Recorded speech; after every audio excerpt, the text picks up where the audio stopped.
নয়তো আমি পড়ে যাব। দাঁড়া, তোকে তুলছি আমি। কিন্তু আমি ওকে এত কষ্ট করে তুলতে যাব কেন?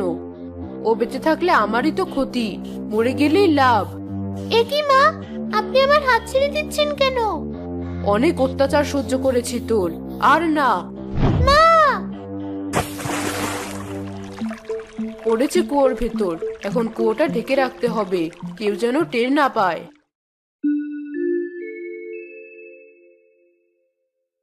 সারা কোথায়? আজ সারাদিন দেখলাম না। সকাল হতেই দেখি ওর ঘরে সব গয়নাগাটি হাওয়া। সারা গ্রাম তন্ন তন্ন করেও ওকে কোথাও খুঁজে পায়নি। বিয়ের কথা শুনে পালিয়েছে বোধহয়। কি বলছো এসব? ও তো এই ধরনের মেয়ে নয়।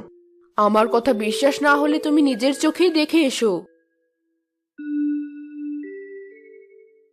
হায় হায়, তুমি যা বলেছ সবই তো দেখছি সত্যি। তোর পছন্দের কেউ আছে আমাকে বললেই পারতি। এভাবে আমাদের না বলে কোথায় চলে গেলি?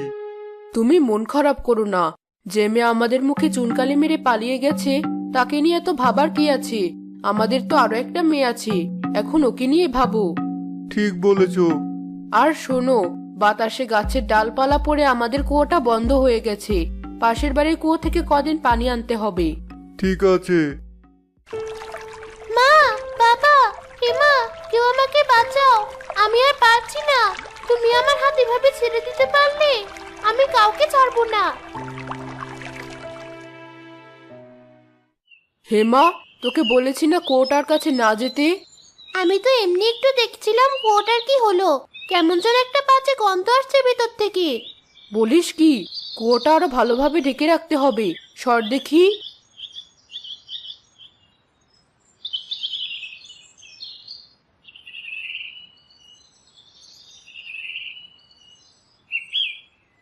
মা, সত্য করে বলো তো কাহিনী কি? আপু কি সত্যিই পালিয়েছে? তোকে একটা কথা বলবো আজ আমি, কিন্তু তুই আর কাউকে বলতে পারবি না কথাটা। মনে থাকবে? হ্যাঁ মা, বলো। সারা আসলে কোথাও পালায়নি, এই কুয়োর ভেতরেই আছে ওর লাশ। কি বললে?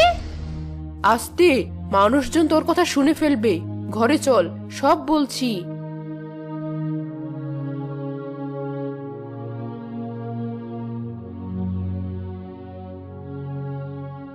কি বললি মা? কেউ জেনে ফেললে কি হবে? কেউ জানবে না, তুই তোর মুখ খুলবি না। ওই কুয়ো আজীবনের মতো বন্ধ থাকবে।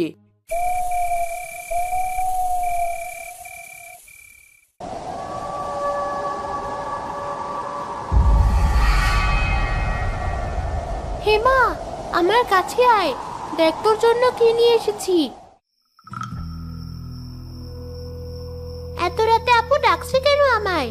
দেখি তো কি হলো। হেমা, তোর কাছে আয়। কো, তুমি ওখানে কি করছো? কুয়োর ভেতরে একটু উকি দিয়ে দেখ, আমি ওখানেই আছি।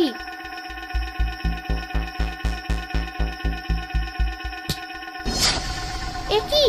আমি কুয়োর সামনে কি করছি? আর কুয়োর ঢাকনাটা কিভাবে খুলে গেল? আর একটু হলেই তো আমি কুয়োর ভেতর পড়ে যেতাম। কাউকে ছাড়বো না আমি। যেই কুয়োর সামনে আসবে তাদের সবাইকে মেরে ফেলবো। আপুর গলার আওয়াজ না? শব্দটা তো কুয়োর ভেতর থেকেই আসছে। আপু, তুই ছেড়ে দে আমাকে। আমার কোনো দোষ নেই, সব দোষ মায়ের। তোর খুশির জন্যই মা আমাকে মেরেছে। আজ তোকেও ছাড়বো না আমি।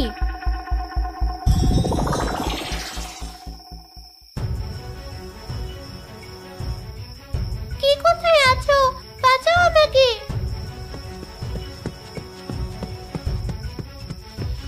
কি হয়েছে আমা?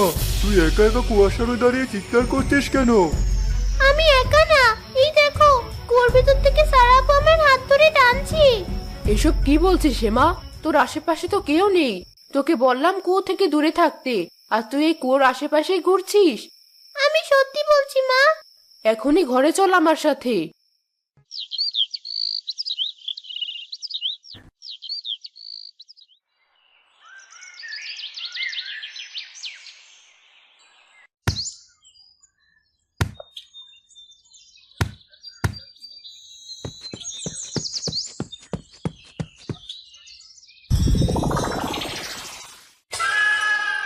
আমার ছেলেকে কেউ বাঁচাও, কুয়োতে পড়ে গেছে ও।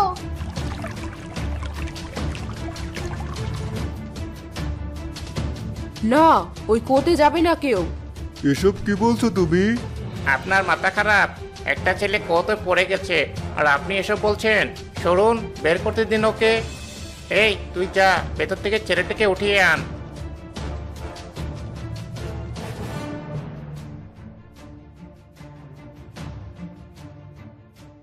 ছেলেটার পাশেই কঙ্কালটাও পড়ে রয়েছে দেখলাম, তাই তুলে আনলাম। এই কাপড় তো আমার মেয়ের গায়েও ছিল, তার মানে সারা পালায়নি। ও এতদিন এই কুয়াতেই ছিল আর আমি কিছু টের পাইনি। বাবা, কঙ্কালটির ভিতর থেকে কথা শোনা যাচ্ছে। বাবা, মা আমাকে কুয়োতে ধাক্কা দিয়ে মেরে ফেলেছি। অনেকদিন না খেয়ে থাকার পরে কুয়োর ভেতরেই মারা গেছি আমি। মাকে তো আমি আপন করে নিয়েছিলাম, তবুও মা আমার সাথে এমন কেন করলো? তুই আমাকে ক্ষমা করে দে। না, মায়ের শাস্তি না হওয়া পর্যন্ত আমার আত্মা শান্তি পাবে না। আমি অনেক কষ্টে নিজেকে এতদিন আটকে রাখার চেষ্টা করেছি, কারো ক্ষতি করতে চাইনি বলে। তোকে খুন করার শাস্তি তোর মা অবশ্যই পাবে, তুই নিশ্চিন্তে থাক। পুলিশ হেমার মাকে ধরে নিয়ে গেল আর হেমার আত্মা অবশেষে মুক্তি পেল।